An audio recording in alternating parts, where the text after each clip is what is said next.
அனைவருக்கும் வணக்கம். இன்று நடைபெற்ற ஆசிரியர் தகுதி தேர்வு பேப்பர் 2 கேள்வித்தாளில் இருக்க கணிதம் மற்றும் அறிவியலுக்கான வினாக்களுக்கான விடை குறிப்புகளை பற்றி பார்க்க இருக்கிறோம். இந்த விடை குறிப்புகளுக்கான விளக்கமானது செய்முறைகளும் மற்றும் ஷார்ட்கட்டோட இனிவரும் அடுத்தடுத்த வீடியோக்களில் இருக்கும். இன்று நேரம் கருதி அதற்கான விடைகளை மட்டுமே இன்று டிஸ்கஸ் செய்ய இருக்கிறோம். அதில் முதல்ல ஃபஸ்ட்டு கேள்வி, ஒரு இருசமபக்க சரிவகம் வடிவில் உள்ள மைதானத்தின் இணைப்பக்கங்கள் 42 மீட்டர் மற்றும் 36 மீட்டர், இணைப்பக்கங்களுக்கு இடையே உள்ள தொலைவு 30 மீட்டர் எனில் அந்த மைதானத்தை சமப்படுத்த ஒரு சதுர மீட்டருக்கு 100 வீதம் ஆகும் செலவு எவ்வளோன்னு கேட்டிருக்காங்க. இதற்கான விடை 1,17,000, ஆப்ஷன் சி. இப்போ நம்ம பார்த்துட்டு இருக்க அந்த டிஸ்கஸ் பண்ணிட்டு இருக்க கொஸ்டின் பேப்பர் வந்து புக்லெட் சி சீரியஸை சார்ந்தது. புக்லெட் சி சீரியஸ்க்கான கொஸ்டின். அடுத்த கேள்வி பாருங்க, வட்டத்தின் சமவில்கள் டேஸ் கோணங்களை தாங்கும், சம கோணங்களை தாங்கும். அடுத்து, பின்வரும் இணைகளில் எவை சார்பகா இணைகள்? 71, 81. அடுத்த கேள்வி,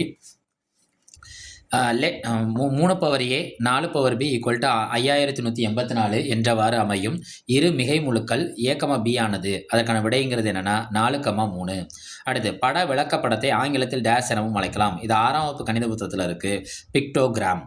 அடுத்து 96வது கேள்வி, சாய் சதுரத்தின் மூலைவட்டங்களுக்கு இடையே உள்ள கோணம். 2 மூலைவட்டங்களுக்கு இடையே உள்ள கோணமானது 90 டிகிரி. கீழ்கண்ட கரைசல்களில் எக்கரைசல் நீல லிட்மஸ் தாளை சிவப்பு நிறமாக மாற்றாது? சுண்ணாம்பு நீர். அடுத்து, லென்ஸிற்கும் விழிவன் படலத்திற்கும் இடையே நிரம்பியுள்ள திரவம் எதுன்னு கேட்டிருக்காங்க. அக்வஸ் திரவம். அடுத்து, ஒரு இணைகரத்தின் அடிப்பக்கமானது அதன் உயரத்தை போல் 3 மடங்காகவும் அதன் பரப்பளவு 243 சதுர சென்டிமீட்டராகவும் இருப்பின் அடிப்பக்கம் மற்றும் உயரம் கேட்டிருக்காங்க. விடை வந்து 27 சென்டிமீட்டர், 9 சென்டிமீட்டர். அடுத்து, ஒரு இராணுவ முகாமில் 200 போர் வீரர்கள் தங்கியுள்ளனர். அவ்வீரர்களுக்கு 40 நாட்களுக்கு தேவையான உணவுப் பொருள் முகாமில் உள்ளன.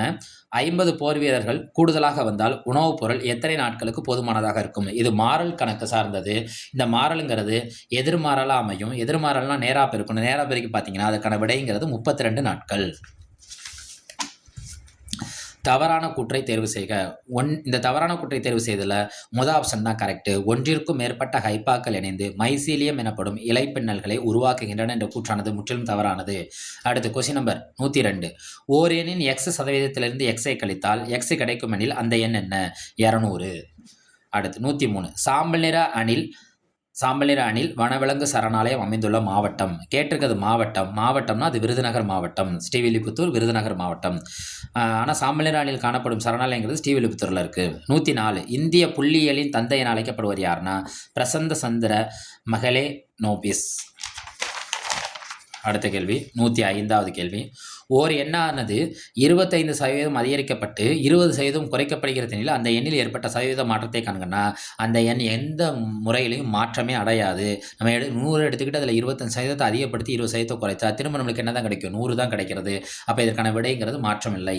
106வது கேள்வி, 2x, 4x, 6x, 8x, 10xன் இடைநிலை அளவு 24 எனில் எக்ஸின் மதிப்பு கேட்டிருக்காங்க. இதுக்கான விடைங்கிறதுனால இது எளிமையாக கண்டுபிடிச்சலாம். இடைநிலைங்கிறது 5 நம்பர் இருக்குது. இதில் இடையில இருக்க நம்பர் என்னென்னா 6x. 24னா 6 தோசை 24 ரூபானா 1 தோசை எவ்வளோனா 4 ரூபா. அடுத்து 107வது கேள்வி, காந்த விசைக்கோடுகள் எதிலிருந்து தொடங்குகிறது? நார்த்துலேருந்து சவுத்துக்கு தான் போகும். அப்போ வடமுனை. 108வது கேள்வி, பொறுத்துக கேட்டிருக்காங்க. இந்த பொறுத்துகளில் மனிதனின் உமிழ்நீர், காஃபி, ரத்த பிளாஸ்மா, தூய நீர் கொடுத்துருக்காங்க. மனிதனோட உமிழ்நீரோட pHங்கிறது 6லேருந்து 8. அடுத்து காஃபிக்கு வந்து என்னென்னா 5.6, ரத்த பிளாஸ்மா 7.4, தூய நீர் 7. அப்போ இதுக்கான விடைங்கிறது ஆப்ஷன் சி. அடுத்த கேள்வி பார்ப்போம். x - 1/x 5 எனில் x³ - 1/x³ மதிப்பு. இது a³ - b³ ஃபார்முலாவில் இருக்குது. a - b - 3ab × a + b அந்த a - b அந்த ஃபார்முலாவில் வந்துடும். 3ab × a - b ஃபார்முலாவில் வரும். இதற்கான விடைங்கிறது ஆப்ஷன் ஏ 140. 2 பொருட்களை தேய்க்கும் போது எவை இடைமாற்றம் அடைவதால் மின்னேற்றம் ஏற்படுகிறது? மின்னேற்றம் ஏற்படுவதற்கு எப்பொழுதுமே எது காரணமாக இருக்குன்னா எலக்ட்ரான்கள். அடுத்து 111வது கேள்வி, ஒரு முக்கோணத்தின் பரப்பு 108 cm², அதன் அடிப்பக்கம் 18 cm எனில் அதனோட உயரம் கேட்குறாங்க. முக்கோணத்தோட பரப்புக்கு என்ன formula? b × h, half bh. இந்த ஆஃப் bhல பார்த்தோம்னா நம்மளுக்கு வந்து அடிப்பக்கம் கொடுத்துருக்காங்க, h கேட்டிருக்காங்கன்னா ஹச்சோட மதிப்பு 12 சென்டிமீட்டர். ஏகில் மார்மிலோஸ் இக்குடும்பத்தை சார்ந்தது. ரூட்டேசி. என்ன குடும்பம்? ரூட்டேசி குடும்பம். ரேபிஸ் என்பது டாஸால் ஏற்படும் நோய். ரேபிஸ் என்பது வைரஸால் ஏற்படும் நோய். அடடா சேனல்ல லைக் பண்ணுங்க, சப்ஸ்கிரைப் செய்யுங்க, ஷேர் பண்ணுங்க, சப்போர்ட் பண்ணுங்க. 36 மற்றும் 48 ஆகிய எண்களின் மீ, பே, கா மற்றும் மீசிமாவின் விகிதம் 12:144. Option A.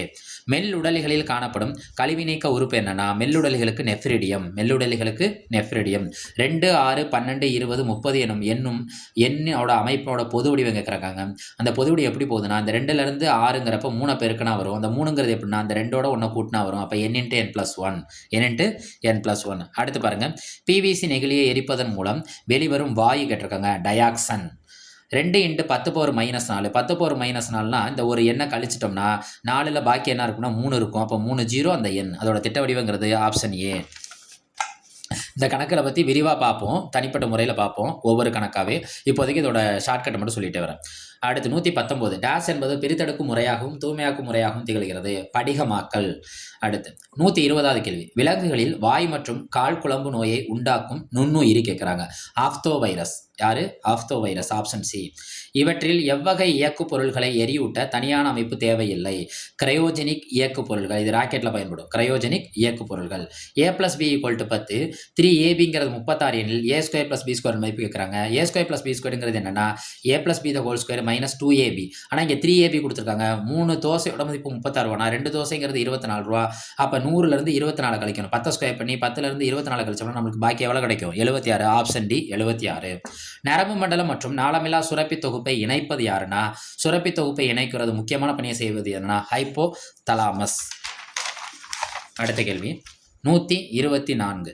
மைட்டோகாண்ட்ரியா, பசுங்கணிகம், கொள்கை உடலம், லைசோசம். இதில் நம்மளுக்கு தெரிஞ்சது என்னன்னா பசுங்கணிகம் நம்மளுக்கு நல்லாவே தெரியும். பசுங்கணிகம் என்ன செய்யும்? ஒளிச்சேர்க்கை வேலை செய்யும். லைசோசம்ங்கிறது தற்கொலைப்புகள். இதெல்லாம் இணைந்தது காரணம் ஆப்ஷன் என்னன்னா ஆப்ஷன் ஏ. 5:7 சமான விகிதமானது. இதே மாடலில் இருக்கிறது என்னன்னா 10:14. பெருக்குங்க 2 10 7 2 14. கீழ்கண்டவற்றுள் பசுந்தாள் உரமாக பயன்படுவது எதுன்னு கேட்டிருக்காங்க. Crotalaria juncea. Crotalaria juncea. Option A. ஒரு செவ்வக வடிவ தோட்டத்தின் பரிமாணங்கள் முறையே 70 மீட்டர் 40 மீட்டர். தோட்டத்தின் உட்புறமாக 4 பக்கங்களிலும். வெளிப்புறம் இல்லை, உட்புறம். வெளிப்புறம்னா கூட்டணும், உட்புறம்னா என்ன செய்யணும்? கழிக்கணும். கழிச்சு அதோட பாதையோட பரப்புங்கிறது அதுக்கான வித்தியாசத்தை கண்டுபிடிச்சோம்னா 424 மீட்டர் ஸ்கொயர்டு. Option A. இதை பற்றி விரிவாக பார்ப்போம். உடலில் கால்சியம் அளவு குறைவினால் ஏற்படுவது டெட்டனி. Option B. டிடிடி என்பது என்னன்னு கேட்குறாங்க. Dichloro diphenyl trichloro ethane. காரணிப்படுத்துக. காரணிப்படுத்த சொல்கிறாங்க. இதை காரணிப்படுத்துறத விட நம்ம என்ன செஞ்சுக்கலாம்னா இதை பெருக்கி பார்த்துக்கலாம். xi 2x இருக்குன்னா 2x² கிடைக்கும். xi 3 இருக்குன்னா -3x. 9 2x இருக்குனோம்னா 18x. 18xல 3x போச்சுன்னா பாக்கி என்ன கிடைக்கும்னா 15x. இப்போ இதுக்கான காரணிங்கிறது ஆப்ஷன் ஏ. அடுத்து 131. மனித உடலில் 4வதாக அதிக அளவில் காணப்படும் தனிமம் எதுன்னு கேட்குறாங்க. நைட்ரஜன். அடுத்து 132வது கேள்வி. 12 சென்டிமீட்டர் ஆரமுள்ள வட்டத்தின் மையத்திலிருந்து 3√7 சென்டிமீட்டர் தூரத்தில் அமைந்துள்ள நாணின் நீளம். இது 10ஆம் வகுப்பு கணித பாடப்புத்தகத்தில் இருக்குது. அவங்க கேட்டிருக்கிறது என்னென்னா ஆரம் கேட்கல, நானோட நீளம் கேட்குறாங்க. நானோட நீளம்னா நம்ம இந்த ஆரத்துலேருந்து இந்த தொலைவை கழிச்சிட்டு ஸ்கொயர் பண்ணி கழிச்சிட்டு அதை 2ஆல் பெருக்கணும். அப்போ 18 சென்டிமீட்டர். 133. நவீன தனிம வரிசை அட்டவணையில் எல்லா தனிமங்களும் டேஸ் அதிகரிக்கும் அடிப்படையில் அமைக்கப்பட்டுள்ளன. அணு எண். அந்த நவீன தனிம வரிசை அட்டவணையே அணு எண்ணை பேஸ் பண்ணி தான் உருவாக்கப்பட்டது. அணு எண். காற்று நுண்ணறைகள் அகலப்படுத்துதல் டேஸ் எனப்படுகிறது. எம்பசீமா. Option A. அடுத்து 135. சூப்பரின் என்ற பொருளாலான தடித்த காஸ்பேரியன் பட்டைகள் உள்ள அகலத்தோல் காணப்படுவது எதுலனா ஒரு வித்தலை தாவரத்திலேயே ஒரு வித்தலை தாவர வேர்லையும் இருக்கும் மற்றும் இரு வித்தலை தாவர வேர்லையும் இருக்கும். சூப்பரின் என்ற பொருளாலான காஸ்பேரியன் பட்டைகள். அடுத்து 136. பூசணியில் அயல் மகரந்த சேர்க்கைக்கு யார் உதவி செய்கிறாங்க? இவற்றின் உதவியால் நடைபெறுகின்றனங்கிறது கேள்வி. அதற்கான விடைங்கிறது ஆப்ஷன் ஏ. பூச்சிகள்.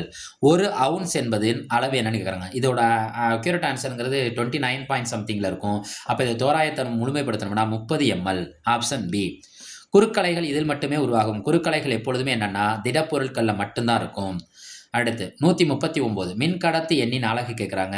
மின் கடத்து எண்ணுங்கிறது ஓமை மீட்டரையும் தலைகீழ் எடுக்கணும். தலைகீழ் எடுத்தனா அதோட பவர் என்ன ஆகும்னா -1 ஆகும். அப்போ O -1 மீட்டர் -1. முக்கோணத்தின் பக்க அளவுகள் கொடுக்கப்பட்டுள்ளது. ஆனால் கேள்வியில் பார்த்தீங்கன்னா எந்த பக்க அளவுகளை கொண்டு முக்கோணம் வரைய முடியாதுன்னு கேட்டிருக்காங்க. அதுக்கான ஆப்ஷன் 9 3 4 சென்டிமீட்டர். இதுக்கான விடை விரிவாக பார்ப்போம் நம்ம அடரா கணிதம் சேனலில். 141. வினிகர் சேர்மத்தில் காணப்படும் ஆக்கக்கூறுகளாக உள்ள தனிமங்கள் கேட்டிருக்காங்க. Carbon, hydrogen, oxygen. இதை நம்ம என்ன சொல்லலாம்னா CH4ன்னு சொல்லலாம். Carbon, hydrogen, oxygen. வினிகர் சேர்மத்தில் இது காணப்படும். எந்த ஒரு எண்ணையும் 2 அல்லது அதற்கு மேற்பட்ட எண்களின் பெருக்கற்பலனாக எழுதுவதை டேஸ் என்கிறோம். இப்போ கொஞ்ச நேரத்துக்கு முன்னாடி காரணிப்படுத்தல் பார்த்தோம். ஒரு 2x² பார்த்தோம். அதே தான். இது 2க்கு மேற்பட்ட பெருக்கற்பலனா எழுதினாலே அதை என்ன படுத்துறோம்னு அர்த்தம்னா காரணிப்படுத்துறோம்னு அர்த்தம். 143வது கேள்வி. 36ஓட காரணிகள் கேட்டிருக்காங்க. என்னைக்குமே காரணிகள்னு கேட்டாலே அந்த 1 வரணும், அந்த நம்பர் வரணும். 1 அந்த நம்பரும் உள்ள ஆப்ஷன் என்னன்னா ஆப்ஷன் பி. Option B. அதுக்கப்புறம் நீங்கள் உள்ள இருக்க நம்பர்லாம் பார்த்தீங்கன்னா எந்த நம்பரோட வாய்ப்பாலையும் அந்த 36 வரும். 2ஆம் வாய்ப்பாலே வரும், 12ஆம் வாய்ப்பாலே வரும், 18ஆம் வாய்ப்பாலே வரும். ஆனால் காரணினாலே 1 வரணும், அந்த கடைசியில் அந்த எண்ணு வரணும். 144. எம்முக்கு 8 போடணும், எண்ணுக்கு -3 போட்டா m+n - mn என்ற கோவையோட மதிப்பு கேட்டிருக்காங்க. நம்ம சப்ஸ்டிட் பண்ணி பார்த்தோம்னா நம்மளுக்கு என்ன கிடைக்கும்னா 29. இது விடை சி. 145. ஒரு பொருள் மிதத்தல் தொடர்பானதில் எது சரியான கூற்று இல்லை? எது சரியான கூற்று இல்லை? பொருளானது குறைந்த பருமன் மற்றும் அதிக அடர்த்தியையும் கொண்டிருக்கும். இது என்ன கூற்று இல்லைன்னா சரியான கூற்று இல்லை. இது தவறு, முற்றிலும் தவறு. 146 பாருங்க. ஒரு அட்டவணை கொடுத்துருக்காங்க. கீழே கொடுக்கப்பட்டுள்ள தொகுப்பிலிருந்து சரியான அட்டையினை தேர்ந்தெடுத்து ஒரு முழுமையாக சேர்ப்பினை உருவாக்கும்னு சொல்லியிருக்காங்க. இங்கே 3 டேஷு, இங்கே 3 எம்டியாக இருக்குது, 3 கலரில் இருக்குது. இங்கே 4 எம்டியாக இருக்குது, அடுத்து 4 கலரில் இருக்கும். அப்போ இதுக்கு முன்னாடி எப்படி இருக்கும்னா 3 எம்டி 3 கலர்னா இதுக்கு முன்னாடி எப்படி இருக்கும்னா 2 கலரில் இருந்திருக்கும். அப்போ ஆப்ஷன் டி. 147. 10வது மற்றும் 9வது ஃபிபனோசி எண்களுக்கு இடையிலான வித்தியாசம் இருக்காங்க. ஃபிபனோசி சீரிஸில் நம்ம போய் பார்த்தோம்னா 10வதுக்கும் 9வதுக்கும் இடையிலான வித்தியாசம் என்னன்னா ஆப்ஷன் டி 21. 148. இந்த எண்களை சுருக்க சொல்கிறாங்க. இது பார்க்குறப்ப நமக்கு பாட்மாஸ் கண்டிஷனில் வரும். Bracket of division, multiplication, addition, subtraction. அந்த பாட்மாஸ் கண்டிஷனில் வரும். இதுக்கான விடைங்கிறது ஆப்ஷன் ஏ -8/19. 149. முக்கோணத்தோட வெளிக்கோணம் கொடுத்துட்டு ஒரு படத்தில் கொடுக்கப்பட்டுள்ள முக்கோணம் ஏபிசியில் இசட்டோட மதிப்பு கேட்குறாங்க. வெளிக்கோணம் கொடுத்துருக்காங்க. முக்கோணத்தோட இந்த வெளிக்கோணத்தை அழைச்சோம்னா இது என்னவான்னா நேர்கோணம் மாதிரி தெரியும். 145ல் 180 கழிச்சோம்னா பாக்கி இருக்கிறது இங்கே வந்துடும். முக்கோணத்தோட 3 கோணங்களின் கூடுதல் 180 டிகிரி. இந்த பாக்கிங்கிறது எவ்வளோனா நம்மளுக்கு 35 டிகிரி.